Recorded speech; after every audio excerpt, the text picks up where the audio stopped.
Well, good morning, everyone. I think now is a good time to begin. Welcome to Guildhall Chambers webinar on witness statements and the new rules being brought into force in relation to witness statements for trial in the business and property courts in England and Wales. I'm afraid this is no April Fool's joke. Yes, it's real. This is coming into force in less than a week's time. This is your opportunity to listen to our thoughts on the new rules, how you can navigate them successfully, and also an opportunity to ask some questions at the end in relation to any queries you might have.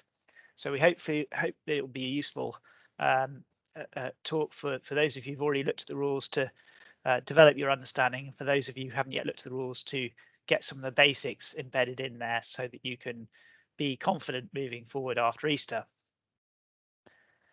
The structure of our webinar is going to be broken up into three different areas. The first is looking back at what went wrong, and that's necessary in order to inform us as to what the rule changes are, what their purpose is, and how they might be interpreted. Secondly, to look at the new practice direction, a new statement of best practice, and consider how that is likely to be interpreted and applied. And thirdly, then to look at the question of sanctions which are likely to be imposed if you or your opponents don't comply with those new rules, and some strategic tips and pitfalls which we're going to look at and consider together to consider how you can best navigate the new regime and the new culture which is intended to be brought in relation to witness statements. I'm afraid the phrase over-lawyered has become a pejorative term in this context, and commercial judges and Chancery Division judges have long complained about overly long witness statements which obscure rather than elucidate the truth as to what the witness is likely to say. I'm sure you will have been there yourself and seen lengthy witness statements which have a lot of commentary in relation to the underlying documents and very little evidence actually as to what the witnesses themselves will be saying about events they've witnessed personally, other than a recital of documents and particular points they may want to emphasize to the court. So the object of this particular new rule and practice direction is to try and cut away and cut back on that practice so that the parties in the court have a clearer and better understanding of the quality of the evidence that the witness is likely to give, and to focus that in on the key areas where they really need to give evidence in that respect, and to separate off the functions of simply documentary proof and commentary to other ways of enabling that material to be deployed before the court. So in terms of the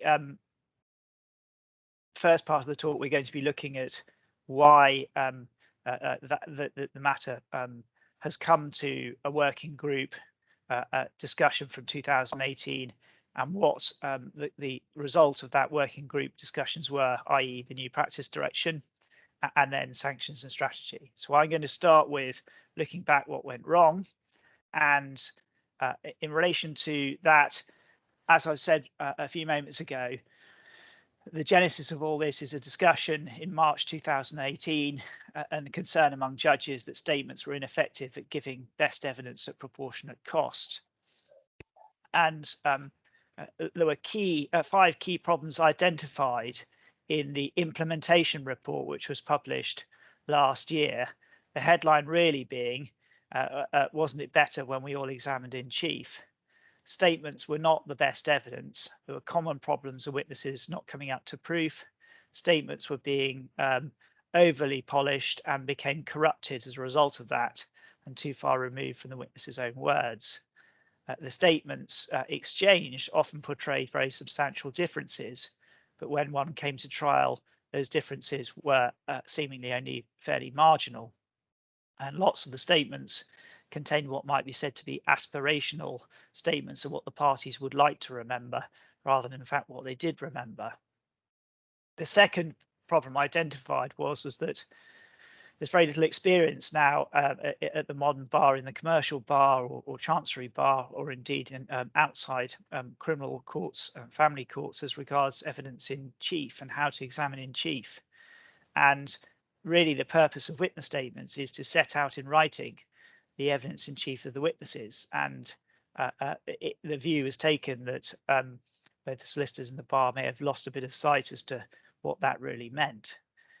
And thirdly, the statements stray into evidence which are either marginal relevance or spin, and extra detail being put into, in effect, queer the pitch, which judges didn't like. The fourth point being made was that as a result of that historic practice, not only were the witness statements overly long, but it meant that cross-examination took too long as well, because understandably the defendants felt that they may need to cross-examine on points which may be said to be relevant, and to not leave a point not addressed or challenged for fear that that might be held against them in closing submissions. And the fifth point was that the cost of witness statements was becoming excessive, and that cost itself became a barrier to settlement. So two basic points underpinning these changes. One is to try and reduce the costs and make them more proportional, and secondly, to improve the evidential value of them. It's worth bearing in mind that in most commercial and chancery cases, that when one is looking at the value of witness statement, it's often overstated. There is now a huge amount of documentary material produced in most cases on both sides at the time, typically in email traffic, but also in other forms of media. And I'm sure you'll all be familiar with the now very well known passage in the judgment of Mr. Justice Leggett, as he then was, in Guessman and Credit Suisse, where he made the observation, which we've highlighted on this slide, in particular in paragraph 22, that in that case, his view was little, if any, reliance should be placed on the witness's recollections of what was said in meetings and conversations, and instead he should base his findings on inferences drawn from the documentary evidence and known or probable facts. He emphasized that doesn't mean oral testimony serves no useful purpose, but he thought its utility was often disproportionate to its length. It's important to understand the context of that case. The claimant claimed damages for loss arising out of negligent financial advice that it received from the second defendant in 2005. And there'd been signed forms indicating that one of the parties wanted long-term capital growth and willing to accept a high degree of risk. The complaint was, or the contention was, that those were signed under mistake as to the contents, and the other side was aware of the mistake. The misrepresentation claim depended entirely on a recollection 8 years after the relevant events, in respect of which there was no supporting contemporaneous documentation. I emphasize that background so that you understand the context of that case, because there were matters which were recorded at the time, which the claimant was seeking to say was incorrect. And in that context, the judge obviously looked to the documents first in order to assess the credibility or otherwise of that evidence. However, that case should not be read as an indication that the court should ignore oral evidence or ignore witness statement evidence. And that point has been emphasized in a couple of decisions since. So one needs to be a little bit careful about how far one takes the observations in Guessman, and that's illustrated by a decision of the Court of Appeal in Cogan and Martin, who criticised the first instance judge for effectively junking witness statement evidence in reliance on Guessman. The judge characterised a scene-by-scene analysis of a screenplay by one of the witnesses as vague and rambling. The issue was, of course, about authorship of a screenplay. And said just simply relied on the witness on the documentary evidence.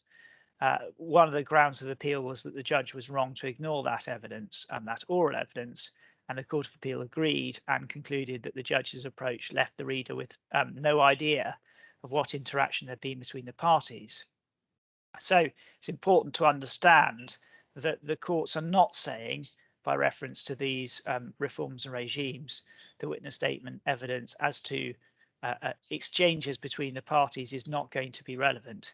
It will be relevant in lots of cases, but it's just a question of proportionality and focus that really is what the courts are directing our attention to.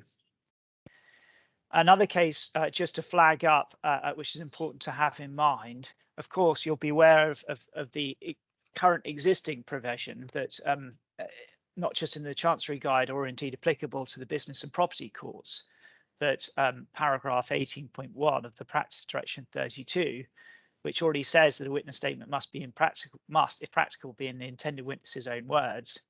And this decision, Uthiavel and Ravivrai, was a decision of Master Clerk, who'd received evidence from witnesses who were born in Sri Lanka and English was not their first language, and found that the witness statements had not been drafted in the witness's own words, contrary to the guidance in the Chancery Guide and indeed contrary to the guidance in Practice Direction 32. And the Master found that unsatisfactory, and it increased their difficulty in evaluating the weight to be given to their evidence. So it's important to understand that in all cases, one has regard to, as far as one can, and is practical, putting the words putting the statement into the words and language of the witness, and considering where you're dealing with a witness whose first language is not English, how you address that and deal with that in order to ensure the matter is appropriately accepted by the court as being the witness's own words as far as practicable. Another case which highlights one of the themes which the new practice direction was intended to aim at is a case called Cathay Pacific, where there was observations about the danger of long witness statements being served, which contained a large amount of commentary on documents. And I think I will just pass over that fairly quickly, but just invite you to note that that contains some useful discussion about how the courts may, in certain cases, make an order, in fact, that the parties are required to identify by reference to their pleaded cases which parts of them they intend to adduce oral testimony in order to make good their case. It may be said that part of the reason for doing that in that case was because the case had started as a Part 8, and so therefore there had already been some witness statement evidence. But that's something that might be borne in mind, and is borrowed from the German civil justice system, a method called relations method. So that's another point to have regard to for future reference if it crops up in an appropriate case. Finally, in relation to questions which turn on questions of law, there's sometimes a temptation for all of us as lawyers to include some references to legal matters. Indeed, you might think that for a judge who's unfamiliar with the background, sometimes it might be positively helpful, but it must be borne in mind that this is likely to be given similar treatment by judges as is commentary on the documents, and matters of legal argument or submission should not really find their way at all into trial witness statements. It may be said that in the context of interim applications, the case is slightly different. This is a decision where the judge found that the witness statement which had been deployed strayed too far and too much into inadmissible argument, and considered there was some force in the criticisms of the witness statement in that respect, but in any event concluded that it supported the conclusion that the outcome really turned on questions of law. It might be said in that case that both parties had adduced certain amount of material from their solicitors on an interim application, which included some commentary and argument, and it's probably likely that that will continue to some degree in relation to interim applications, but it's a warning that should be kept to the bare minimum, and the preference of the courts will be for that to be dealt with in skeleton arguments and in other documents, not in witness statements. So that's a quick whistle-stop tour through some of the problems that have been experienced in the past. And I'm now pleased to hand over to Charlotte Mallin-Martin, a pupil in Chambers, who's going to be on her feet in about a month's time to receive instructions from all of you, who will be taking us through the new practice direction and the statement of best practice, having regard to some of the problems that I've just identified, and what solutions the working group came up with, and which has now evolved itself into the practice direction and the statement of best practice. So over to you, Charlotte. Thanks, Hugh. No, certainly from your review of the case law, it's become clear why we needed a clear set of rules to govern the preparation of witness statements. And also, as you said at the beginning, we don't need to look too far forward to the 6th of April 2021, which is when Practice Direction 57 AC will come into force. I'm going to be looking at the applicability of the practice direction and the 2 new requirements that it introduces. And then having done that, I'll spend some time considering the statement of best practice, which is appended to the practice direction. Now, when does the practice direction apply? It will apply in respect of trial witness statements in the business of property courts. That will be a final hearing whether on some, one, or all of the issues that are in dispute. It will include your supplemental or reply witness evidence, whether that provision is made for that in the case management directions. It will also cover, in any event, Rule 32.1, where that is because that will apply in any event. The witness statement itself needs to have been signed on or after the 6th of April 2021. So if that statement hasn't been signed by Easter Monday, then the rules in respect of preparation of trial statements will apply to that witness statement. When will the practice direction not apply? It won't apply in respect of affidavit evidence or in respect of any witness statement other than a trial statement. So certainly when Hugh was referring to the case of Philip and Barclays Bank, which is concerned an interim application, the rules won't apply to a case such as that. There are also certain trials that are listed in paragraph 1.3 of the practice direction. They primarily concerns insolvency or specialist matters under FSMA or probate claims. Admiralty claims are also not covered by the practice direction because they are governed by a bespoke claim form under Part 61 of the CPR. Turning next then to look at the 2 new requirements that are introduced by the practice direction. And I say that first caveating it by the fact that in many respects, the new practice direction pulls together rules, practice directions and relevant sections from court guides with which parties would already need to comply. But apologies, someone had taken control of the slides then. But in any event, there are 2 new requirements being introduced. The first of those is the list of documents. I've set out on the slides the wording of paragraph 3.2 of Practice Direction 57 AC. And you can see that you'll need to identify in this list of documents which documents, if any, a witness has referred to. Now that must surely cover a witness who's, say, done their homework before the witness proofing process, or otherwise, for, say, cost efficiency reasons, has taken primary responsibility for drafting their own statement. Where legal representatives are involved in that case, it'll be incumbent on the solicitor to ensure that the witness keeps an accurate note of the documents they've referred to themselves. The list will also need to include, in obvious cases, those documents which the solicitor has referred the witness to during the proofing process. You'll see at the end of the wording in paragraph 3.2 that the only documents that need to be included are those that are referred to for the purpose of providing the evidence set out in their trial witness statement. My view is that that must surely cover the common sense solution to a problem where, say, a witness has been involved in the evidence gathering process at the point of providing initial disclosure. If a document's been reviewed by a witness at that stage, it doesn't necessarily mean that will form part of their witness statement evidence at trial, so it doesn't need to be included in the list of documents. Practically speaking, the list of documents will take the form of an index and not an exhibit. That will need to include a sufficiently clear description of the document so that it can be identified by the parties and the court at trial.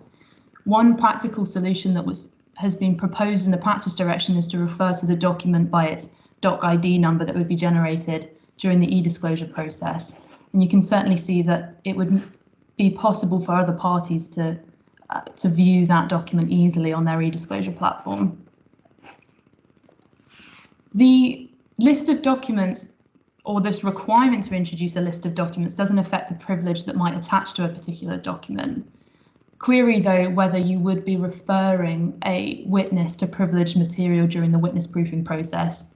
If you're not referring them to privileged material, it doesn't need to make its way into the list of documents.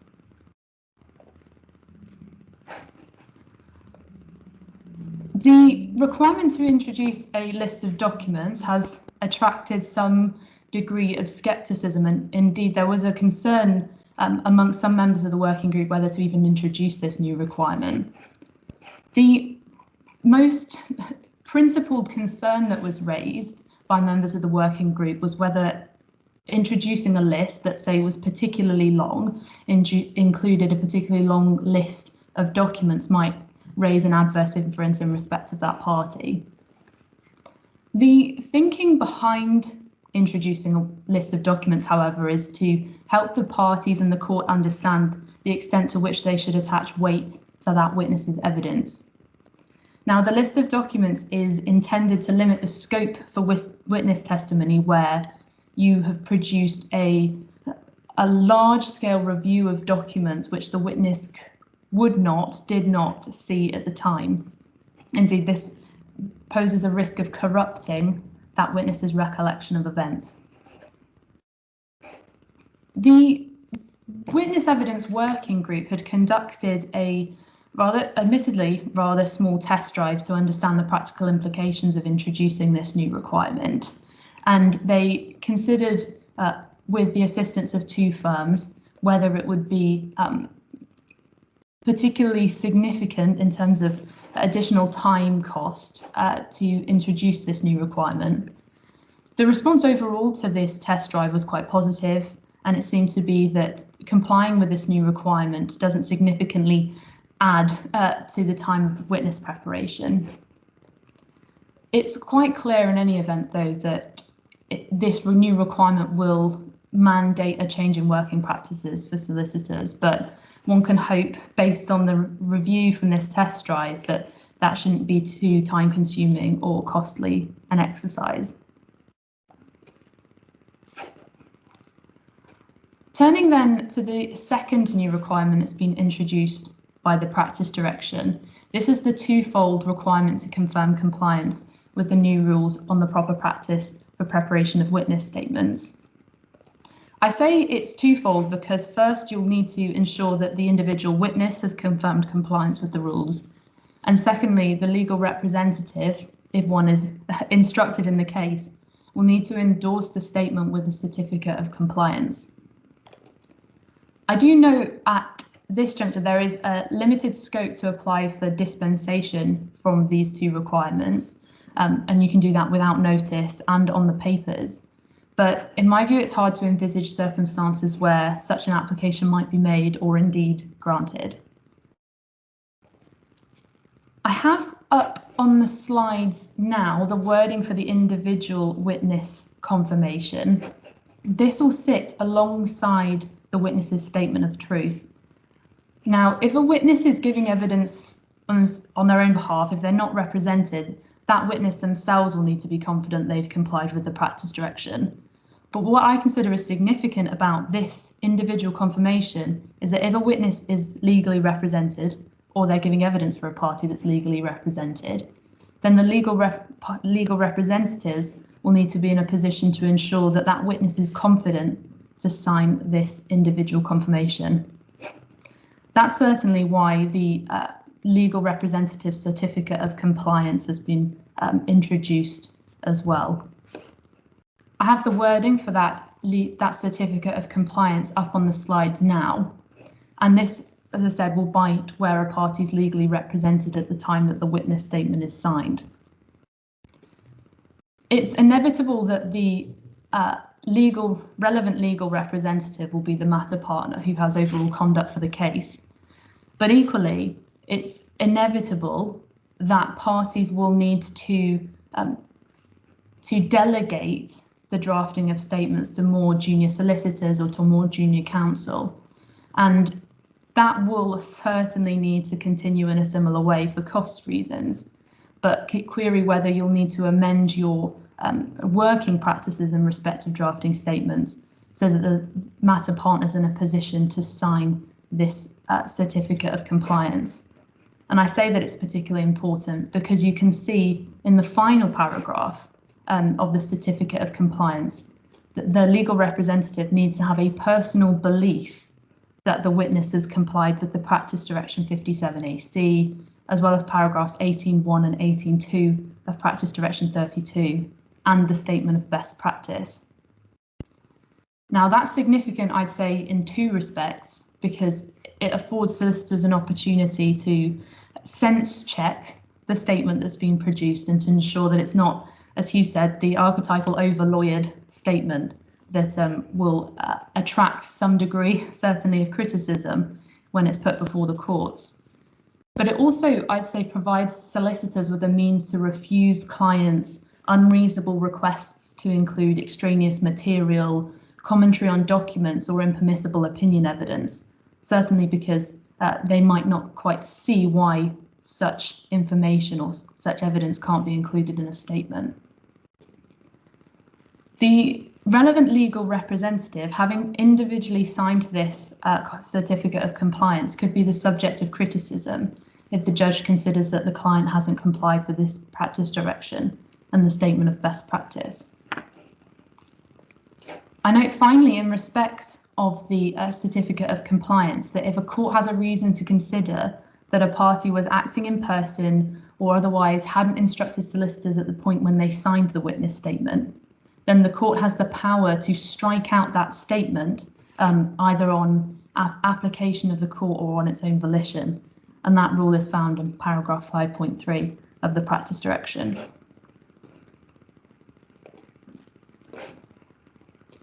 Coming to look finally then at the statement of best practice. Now, this is appended to practice direction 57AC, and the idea behind it is that it should offer highly prescriptive requirements to assist parties to comply with the new rules that are being introduced. I'm confining my analysis here to the general guidance that's offered and the specific guidance for legal representatives, but I do note that there is some specific guidance for litigants in person. I'd say that you can cut the statement of best practice in two ways. You can look at the way that it offers guidance on the preparation of statements and also guidance on dealing with documentary evidence. So I'll look at the preparation of witness statements first. There are highly prescriptive requirements on interviewing witnesses included in paragraphs 310 to 312 of this statement of best practice. The interview should be based upon a recording or a contemporaneous note of an interview or interviews with the witness. They do say that it's still possible to draft a statement based on an exchange of emails or on answers to a questionnaire. But in any event, it's central that you ask non-leading open questions where possible, and to be especially careful not to ask such leading questions when dealing with particularly important factual matters. The aim ultimately is not to influence the recollection of a witness other than by refreshing their memory to documents that they would have created at the time or otherwise would have seen at the time.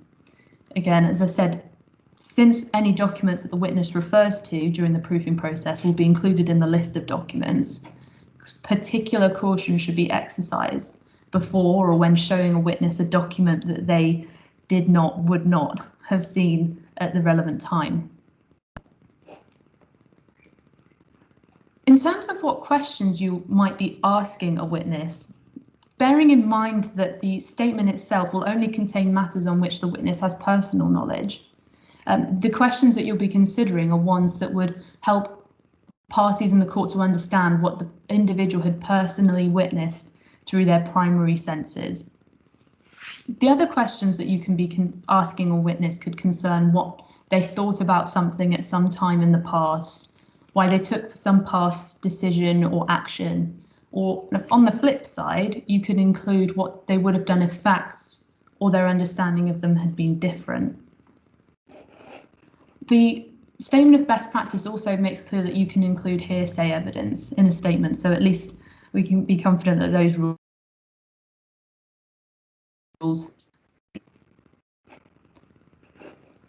The statement of best practice also makes clear that the preparation of a trial statement should involve as few drafts as possible. Obviously, it will be quite hard to police that in practice, but the thinking behind it is that if one produces a number of iterations of the statement, then that will corrupt rather than improve the recollection of the witness. I've also noted finally that the practice direction itself deals with, or rather restates the requirement to ensure that a witness statement is in the witness's own language. And certainly Hugh referred to that when he was dealing with the case of Uthuvel and Revivre. Finally then, as I said, this is the second way that you might wish to cut the statement of best practices, is to look at what it says about dealing with documentary evidence. The first question to ask is whether a witness statement is even required or how long it will need to be. Now, paragraph 2.2 of the statement of best practice says that often many matters of fact don't require witness evidence, either because they are common ground or because witness testimony adds nothing of substance to the disclosed documents.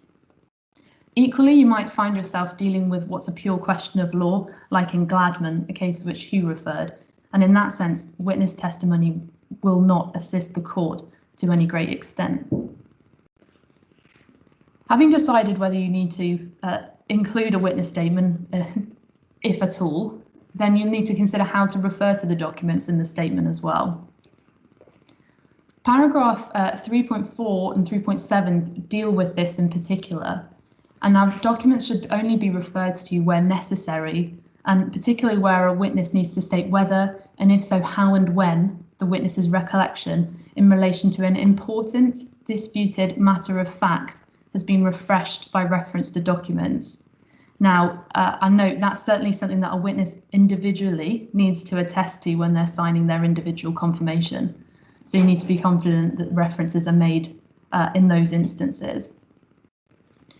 It's also permissible to refer to a document to the extent that it's relevant, where a witness's evidence is required to prove or disprove the content, date, or indeed authenticity of a document, and that's something that Allan will come on to consider shortly. Equally, you can refer to a document to explain whether a witness understood a document or particular words and phrases in a certain way when encountering a document in the past, or indeed to confirm that the witness saw or did not see the document at the relevant time. Whatever happens though, the trial witness statement should not quote at any length from the document. It shouldn't take the court through documents in the case or is set out in a narrative to describe the documents, and it shouldn't include commentary, argument, whether factual or legal, on evidence or documents unless necessary. Now, I hope that that overview of the practice direction and the statement of best practice has been helpful. And now I'll hand over to Allan, who'll be looking at what happens when you don't comply with the practice direction. Thank you, Lottie, and good morning, everybody. It's interesting to see what's going to be required of us in this brave new world, as if we haven't had to adapt enough this past year or so. I have the uplifting task of looking at what's going to happen to us if we get this wrong, but I'm also going to look at some strategic tips on how we might ease the transition, and in fact, in some cases, use it to our advantage. Before I look at the sanctions under PD 57 AC, I just want to look at a few cases that deal with sanctions prior to that practice direction coming in, because in some senses, not a lot has in fact changed beyond a cultural shift, and I'll hopefully demonstrate that in just a moment. So the first case that I'm going to look at is the case of ICI and MMT, and that was a case in which the court decided to strike out parts of the statement and order that they be redrafted. The financial director and the managing director both provided statements where significant chunks of those statements, indeed about 100 paragraphs of them, mirrored each other's, except they changed for grammatical sense first person to third person. Now, what was particularly interesting is that this was the quantum hearing, and at the liability hearing, MMT had adopted a similar approach where they had one person deliver a witness statement in detail covering both parties' evidence, and the other witness simply said, I've read their statement, I adopt everything they've said, which is something we see quite frequently. Now, ICI applied to strike out those statements, and that application was rejected, but only because of the timing at which it had been made. But the judge was very critical of MMT's approach. And so it was somewhat galling to then see them adopt this approach at the quantum hearing. And so the judge said that this is not the way that witness evidence should be given. Witnesses should be giving evidence in their own words. And if you are mirroring each other's statements, you're not doing that. And so the judge directed the MMT witnesses to redraft their statements and to strike out those parts of it that didn't apply to that particular witness. Now, in some senses, that's a burdensome exercise, but you might think, well, it's not too much of a sanction. But if you think about this in the way that it frames that witness evidence, it's not going to be a particularly good start, especially if, as in the ICI case, the judge had already criticised the approach at the liability hearing. Cost sanctions are, of course, an obvious consequence to think about, and that was what happened in the Nichols and Ladbroke decision. This was a personal injury case where the employer, Mr. Nichols, brought a claim against Ladbrokes arising out of a robbery where he says he had suffered psychiatric injury and it arose because Ladbrokes hadn't taken sufficient steps to secure the building and prevent the robbery. He was successful at trial and Ladbrokes appealed, and they were successful on appeal, but they were disallowed 20% of their costs because of the way they had gone about their witness evidence. And in particular, criticisms were made, and you can see some of those criticisms on the slide, but they included witnesses just denying allegations for the sake of denying them, and indeed expert witnesses giving evidence wholesale, agreeing with everything their client said just for the sake of taking a partisan position. And as a result of that, even though Ladbrokes were ultimately successful, they had a cost sanction that arose from their conduct. Of course, consequences don't necessarily come from sanctions, they can come from just the reality of the case. And we can see instances where trials collapse. And one particular example of that is the Fairpack case. Now, this was a high-profile case involving the sale of Christmas hampers, where people were contributing into a scheme over the course of a year with a view that by the time they'd got to Christmas, they would have paid off their hamper. Unfortunately, Fairpack went into administration and a lot of people lost what they had saved up for their Christmas holiday. The Secretary of State brought proceedings against the directors for disqualification on the basis that they had traded whilst insolvent. Now, in that case, there were numerous issues with the evidence, including one witness exhibiting a 700-page document that they didn't know anything about and didn't understand, and indeed other witnesses giving evidence in their statements that didn't actually accord with what evidence they would want to give. And that involved many of the witnesses disavowing significant paragraphs of their statement, and some even apologising to the other side for what had been captured within their evidence. As a result of that, the Secretary of State had to take a view of what evidence was left in their case once it had all been pared back. And at the point the Secretary of State did that, they realised that in fact they didn't actually have a case against the directors at all. And the reason being is the directors hadn't in fact done anything wrong. The real reason that this situation had developed was in part due to the way that the banks had acted, not the directors. After the case, Mr. Justice Peter Smith produced a statement setting out his views on the case. Now, I don't necessarily recommend you read all of the authorities that I've referred to, especially the ICI case. It's about 130 pages long. But Mr. Justice Peter Smith's statement is quite useful because it focuses specifically on concerns about evidence. And you'll see some familiar themes if you read that statement, things that we see all the time. And he comments on how that's not the best way to produce evidence. And indeed, one of the observations he makes is that, in fact, had the Secretary of State produced evidence in the way we would expect evidence to be produced, they would have seen at a much earlier stage, and indeed probably before the trial got underway, that they simply didn't have the evidence to support the case at all, and so they could have avoided the trial collapsing and all of the concomitant costs that went with it. So I'm now just going to look at the sanctions under the practice direction, and they're relatively straightforward. So paragraph 5.1 of the practice direction identifies that the court retains its case management powers. And paragraph 5.2 sets out specific sanctions that the court can impose one or more of the following. So refusing or withdrawing permission to rely upon a statement, or indeed striking out whole or part of a statement, ordering that a statement be redrafted, making an adverse costs award, and ordering that a witness give their evidence in chief orally. Now, personally, all those sanctions, I think the last one is the most important because, well, for a start, I haven't examined a witness in chief properly or at length for many years, and so it's not something I would relish having to do. But it also puts somewhat of a spotlight on that particular witness, especially if only one of the witnesses has been directed to give their evidence in this manner. It's likely to destabilise that witness and put them in a rather uncomfortable position. And that's not the ideal way in which you want your evidence in chief to come out. But ultimately, I think what's worth reflecting upon in terms of the sanctions is that there isn't a great deal of difference, if any difference at all, between what we have now in the practice direction and what we had before that. And so query, what has in fact changed? Well, indeed, to some extent, even the requirements that Charlotte set out just a moment ago are really emphasising what the position has always been. Evidence should be in the witness's own words.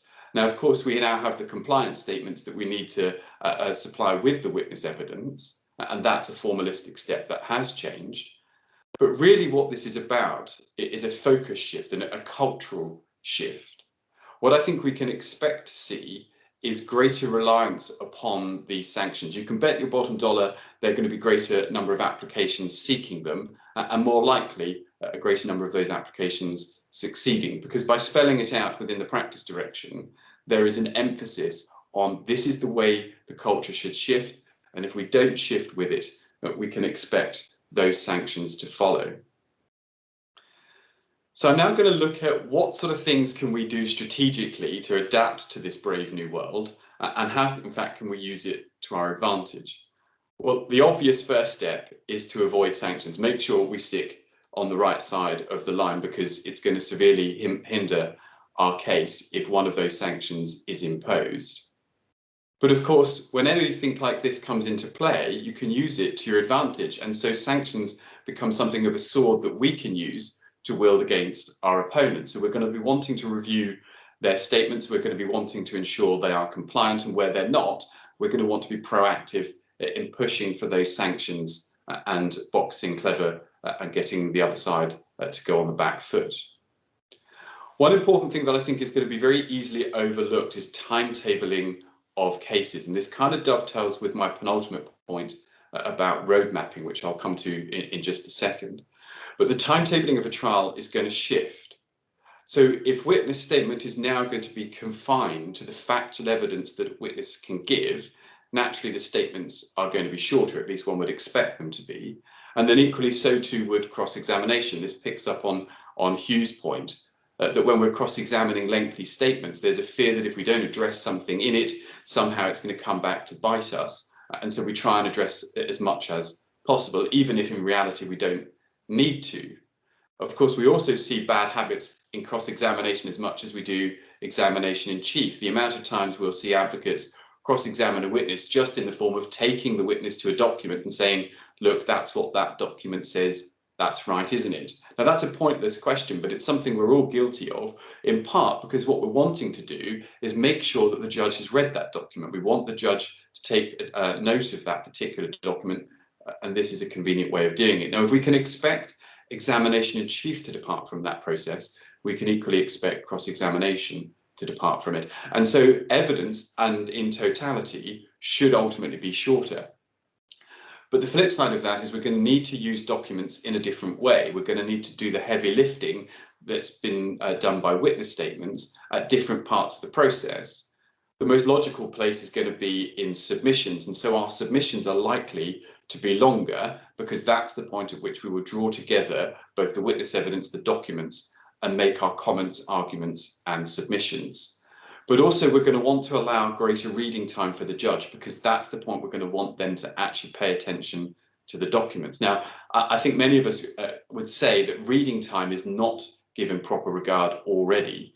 In fact, I had a case a few weeks ago where the claimant invited the judge to read something like 500 pages and suggested that the reading time would be an hour. Best will in the world, the judge is never going to absorb 500 pages within an hour. So either we need to give them a more focused reading list, or we need to be more realistic about the length of time it's going to take that judge. Because if we truly want the judge to have observed those documents, digested them, and absorbed them before we cross-examine, that's something we need to properly build into our timetabling. And if we don't timetable properly, it's likely that the judge is not necessarily going to get the points that we want them to get. And although we can address that in submissions, I don't anticipate that submissions are going to be given much more airtime than they currently are, because often by the end of the trial, the judge is ready to move on to give their judgment. Something else we might want to think about is how we address settlement. Now, I've long time been an advocate of that settlement tends to happen either at the beginning or at the end. At the beginning, because people are practical, they realise that litigation is going to be expensive, and the best way of getting themselves out of that is to settle the case at an early stage before costs become an inhibiting factor, or at the end. And often it's at the end because we have a natural information bias.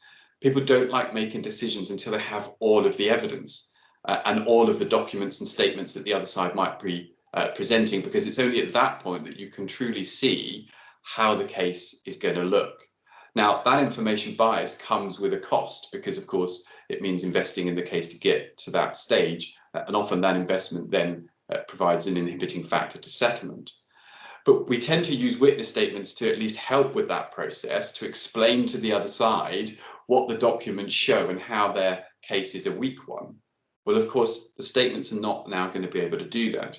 So we're going to need to approach settlement in a different way. It might be greater use of WP correspondence, for example, but other ways of divesting the other side of any view that they may have or confidence they may have in their case.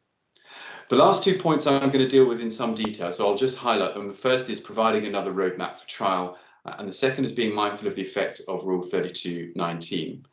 But I'm also just going to leave with one other point that occurred to me as we've been developing this talk, and that's how we plead our case.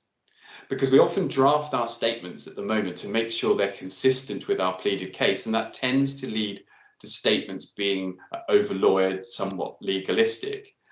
And that puts witnesses sometimes in difficult positions because the wording isn't the wording that they would use, and that often gets them into difficulty when they're being cross-examined. And that's because we think about the legal approach when we plead our case, and we think about the evidence much later when we draft our statements. If we're not going to be able to over-lawyer those statements and they're going to appear much more in the vernacular of the witness, it might be that we need to rethink the way that we plead cases. Yes, pleadings and statements serve a different purpose, and you would expect pleadings to be legalistic, but you're going to want to think about how your evidence is likely to develop so that even though they are expressed in different ways, there is at least consistency between them. So moving back then to the roadmap for trial, this ties in with a similar theme to the point I made about settlement. We use statements as the heavy lifting to tell judges what the case is about, to explain to them what the documents mean. And in doing that, what we're trying to do is get the judge into the case and bring them over to our side. We're not now going to be able to use witness statements as a roadmap. We can't refer to documents just for the sake of it. We can't comment on the documents in our witness statements. When I prepare a case, I always try to read the documents in the order I think the judge is likely to read them. And the reason for that is that we know, as artificial as it may be to think that a judge doesn't have any view until the end of the case, they will form first impressions, and those first impressions will be powerful ones. And we can use the witness statements, as we currently do, to help shape the first impression that the judge gets. And that's indeed why I read the documents in that order, because I can form a similar first impression, and if it's one positive to my client's case, I'll obviously try and keep that first impression through to the end. Or if I think it's going to be an adverse first impression, how can I shift that view as the case unfolds? But we can't use witness statements in that way any longer. So we're going to need to think about how else we might do that. Now, one of the things that was proposed by the working group is a pre-trial statement of facts. And that would be served alongside the witness statements, which would give the party the opportunity of commenting on the documents, setting out the documents that are particularly relevant to the case and what they might show and how they might relate to the case, and essentially stripping out what we're doing in the witness statement and putting it in a standalone document. Now, that recommendation didn't make its way into the practice direction, and that was something that was raised in the implementation report. And they said essentially they didn't feel that they needed to because of the way the practice direction had developed, but that the recommendation and the thoughts behind it were no less sound.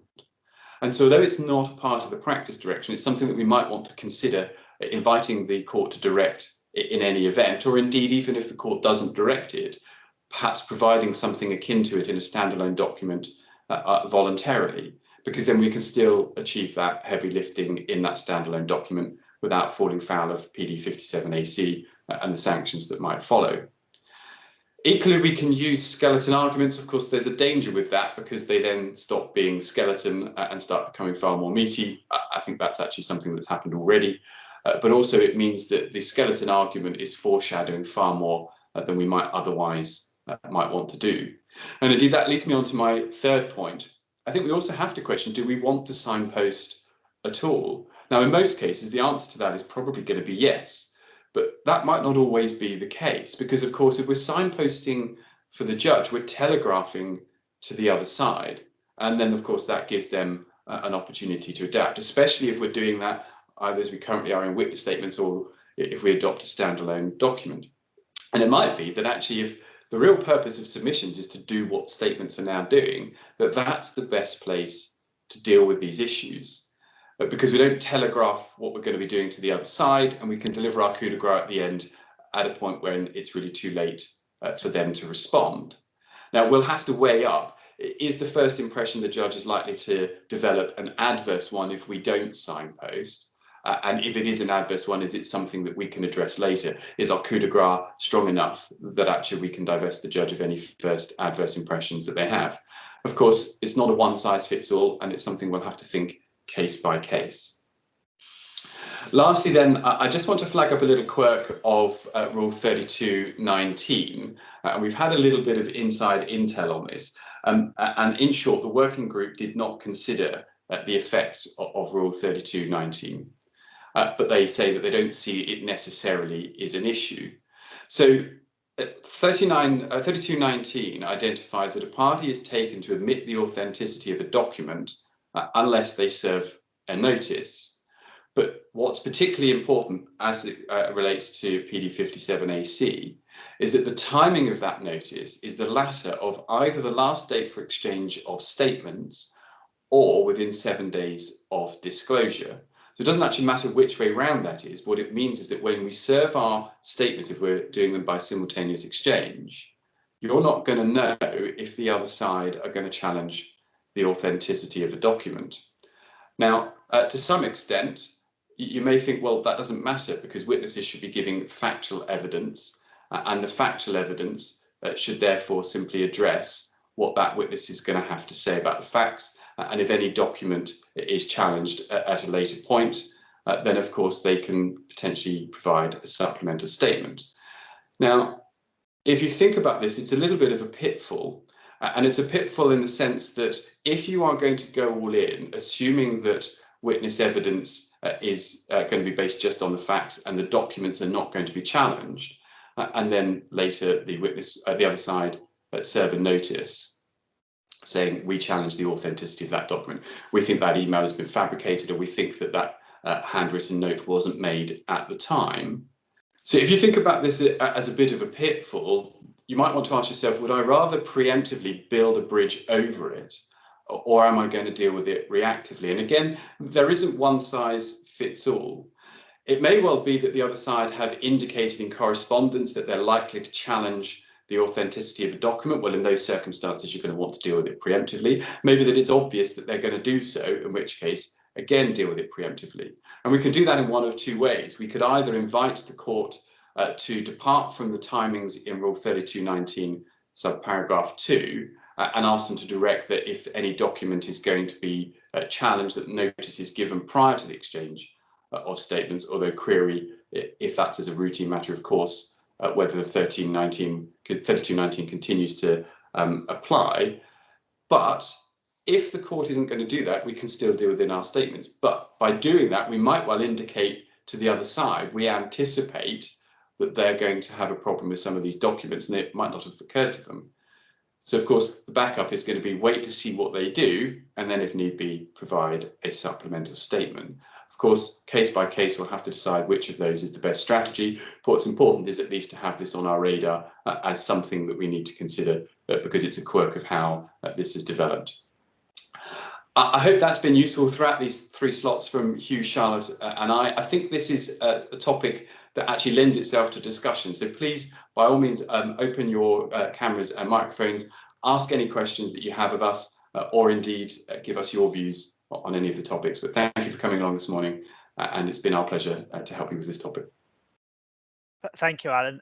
And people can also ask questions on the chat function if they prefer to do so, rather than by unmuting themselves and showing themselves on camera. So do feel free to use the conversation chat function on the right hand side of your screen.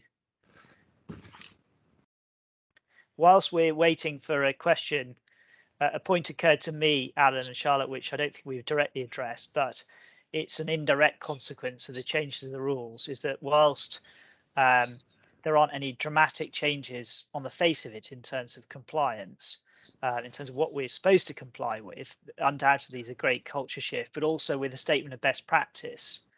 It seems to me that practitioners are not only exposed in relation to the proceedings they're dealing with, but if they don't comply, potentially in relation to professional negligence actions later on down the line, because of course we now have a statement of best practice which is setting out in a fairly detailed format what you're supposed to do. And so for disgruntled litigants after the event, whilst they may not be particularly happy to comply with a statement of best practice when they're producing their witness statements, you can bet their bottom dollar if you have a sanction as a result of not complying or not actually pointing out sufficiently clearly the reasons why they need to comply and their adverse cost consequences, the trial goes wrong and they're unhappy with the outcome. You can bet that the lawyer who takes over from them after the event is going to be looking at compliance with a statement of best practice as an indicator of negligence. So I suppose that's another point to bear in mind, isn't it, too?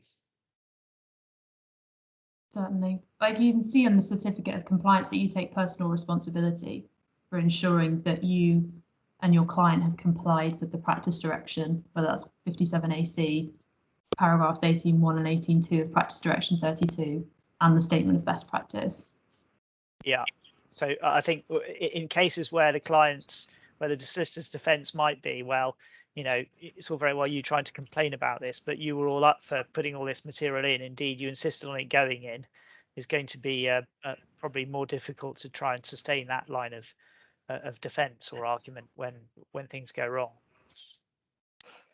The other point that I think we've discussed is, and you've touched on it briefly, the statement of facts, Alan, is I suspect that that's going to become a more common thing, which solicitors and counsel will want to develop pre-trial as a document which they'll be inviting the judge to read separate from their skeleton argument, which will take the place of what might otherwise be commentary in the witness statement. So I suspect that's likely to be a more common tool used, even though it's not a mandated rule as such in the practice direction. So I think that's our view, isn't it? Certainly that's more likely to become a useful document for future purposes. Yeah, and I think this picks up on something Charlotte said earlier, which is that witnesses are often going to have the temptation themselves to want to comment on documents, and it's going to be difficult for us to divest them of that temptation. But if we're working on a statement of facts, either before the statements are drafted or alongside it, we can at least sort of explain to them that this is something that we can do in a standalone document that might appease that temptation. Sorry, somewhat. Alan, I'm getting a bit of background noise. It sounds like someone's making a cup of tea. It does, doesn't it? I think we've also had a question.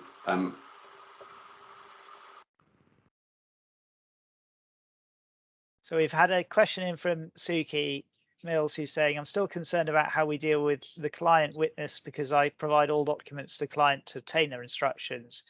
So according to these rules, is it the case that I would have to prepare a list of everything I provided to a client? Well, Lottie, I think this is probably a question for you, isn't it? In a sense that we need to go back and look at the precise wording in the new rules in relation to the function of the trial statement, and ask ourselves the question as to whether or not this document has been provided to them for the purposes of preparation of their evidence for their witness statement for trial, or is it just to discuss the case more generally and to talk about, for example, other matters. So I suppose it depends to some extent as to what the purpose of the provision of that evidence is and that witness statement material is.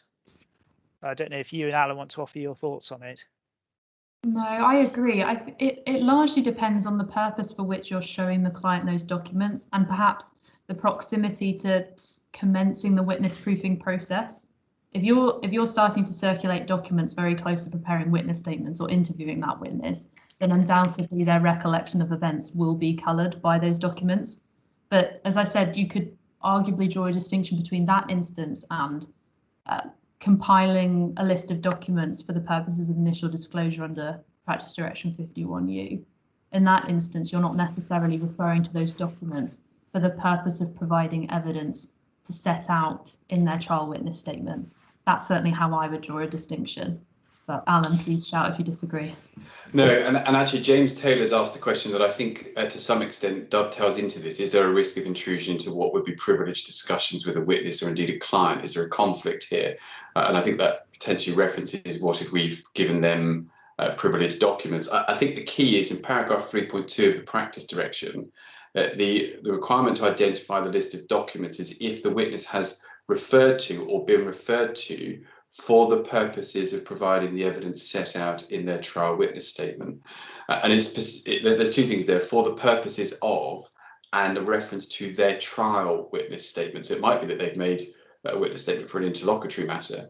And so I think timing of the documents is going to be particularly important. So in reference to the original question from Suki Mills, if you've provided all of the documents, say at the outset of the case, for the purposes of identifying how you're going to say plead a defence, well, that wasn't for the purposes of refreshing the witness's memory so that they could then produce their statement.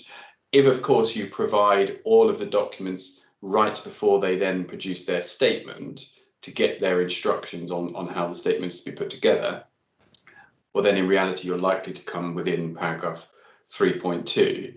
And similarly to James Taylor's question, obviously your clients are going to be involved with the without prejudice or with the privileged discussions, and you may well have privileged documents passing between you and your client, but that won't be for the purposes of producing their evidence for trial. So it's very unlikely you're going to see a situation where without prejudice documents is going to come within paragraph 3.2. Yeah, I think there's some further discussion on the chat function about Part 8, and just for the avoidance of doubt, this regime does apply to Part 8 proceedings as well as Part 7, and that raises the interesting question really in relation to Part 8 proceedings, because quite often Part 8 proceedings are supposed to be dealing with disputes where there isn't any substantial dispute of fact. So it begs the question really as to what you're going to need to put in a witness statement in Part 8 proceedings.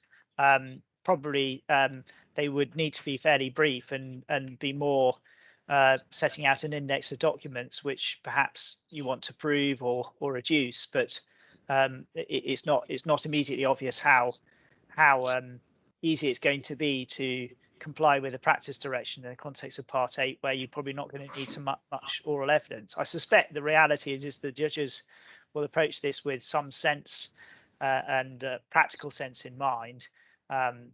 This is not really the concern here is not really directed at fairly brief Part 8 witness statements where you're wanting to set out the essence of what the issue needs to be resolved by the court and setting out the common documents.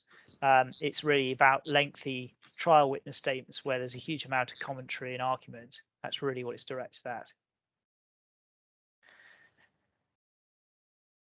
So I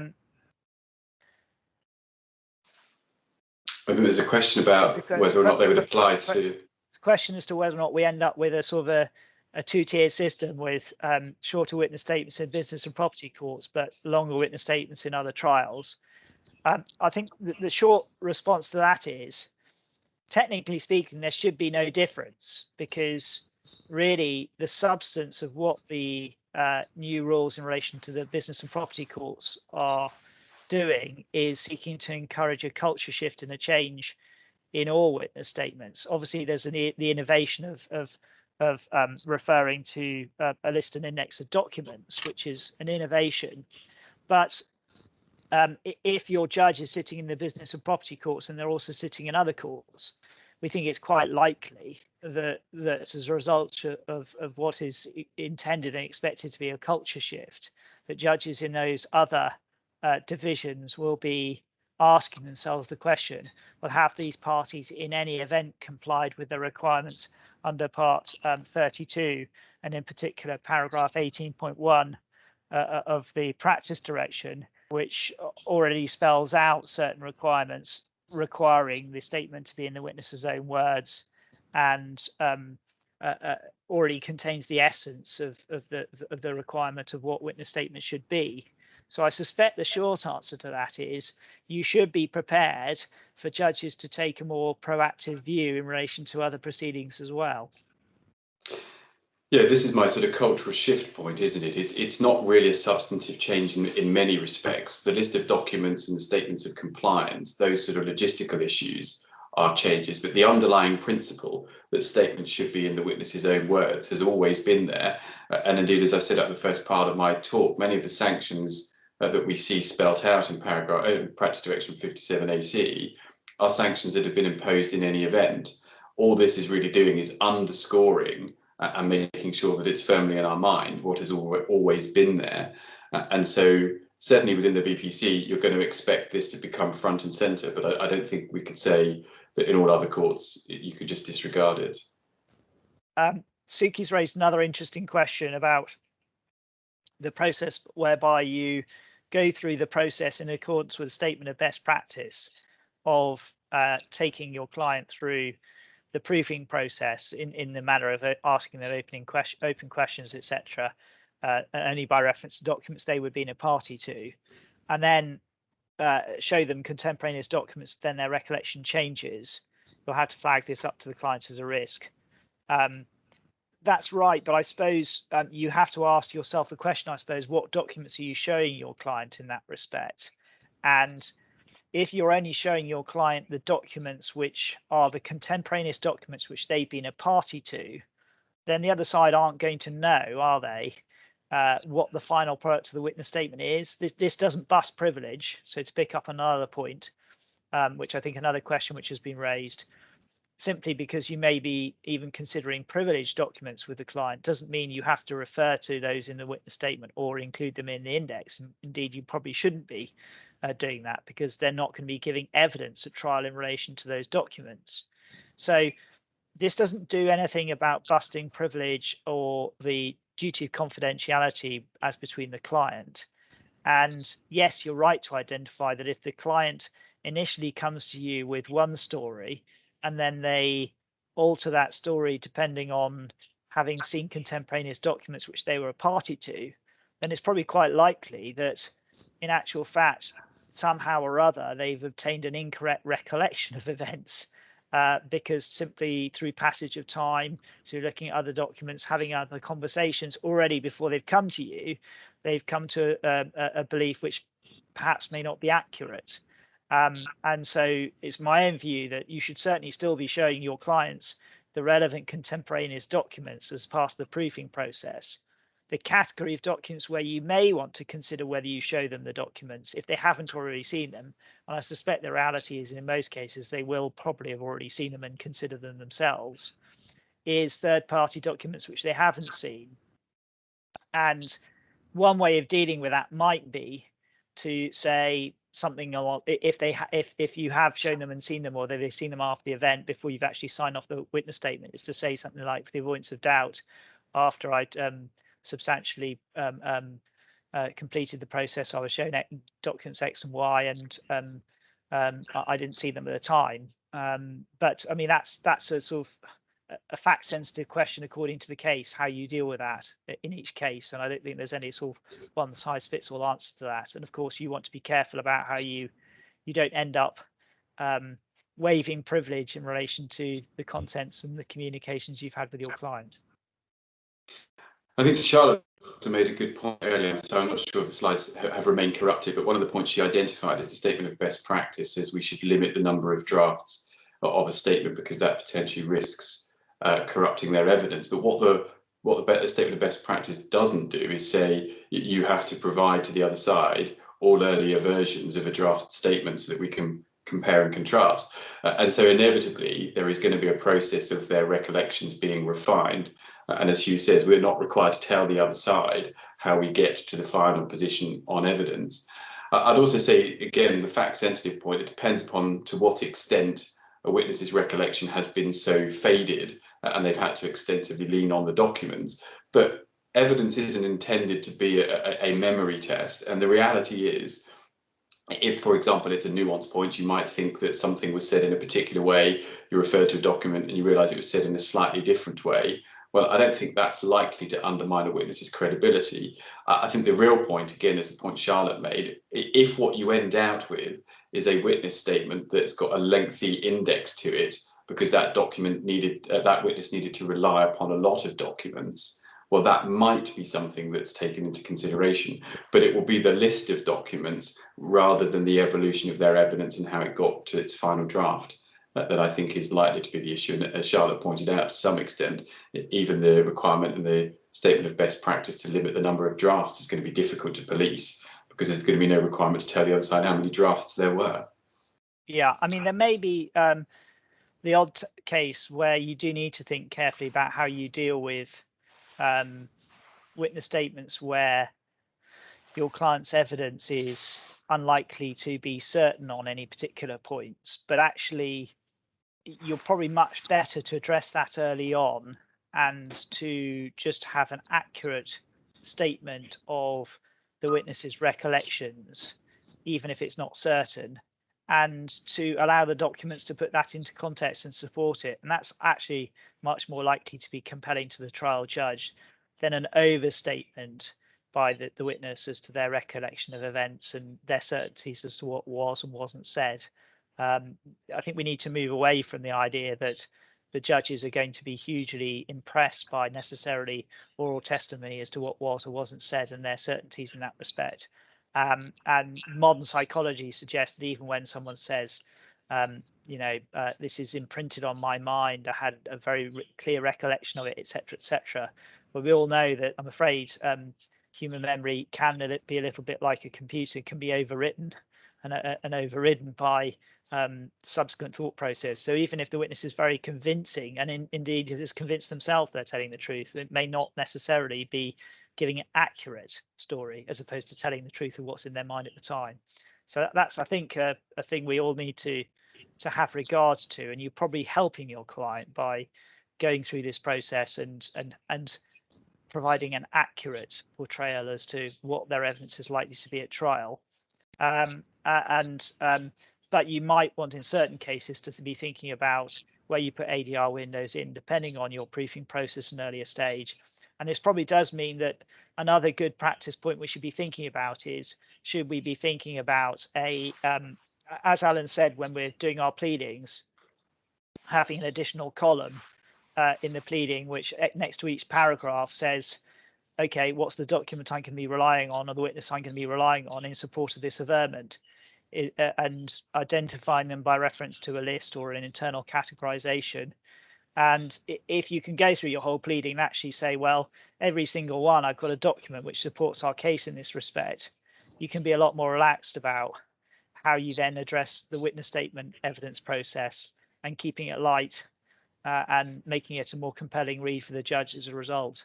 So it's case sensitive and case specific, but that probably is likely to be a good discipline for us all to try and develop a bit more, rather than let's get the pleading out and just rely on a sort of a conference call with a client where you get the document out, and then after the event start thinking about actually, have we got everything we need nailed down in a certain way in order to prove this?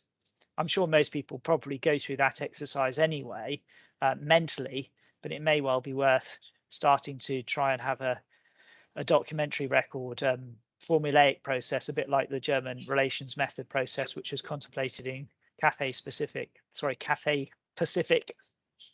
So anyway, I think we've got another question from Suki here concerning the matter partner.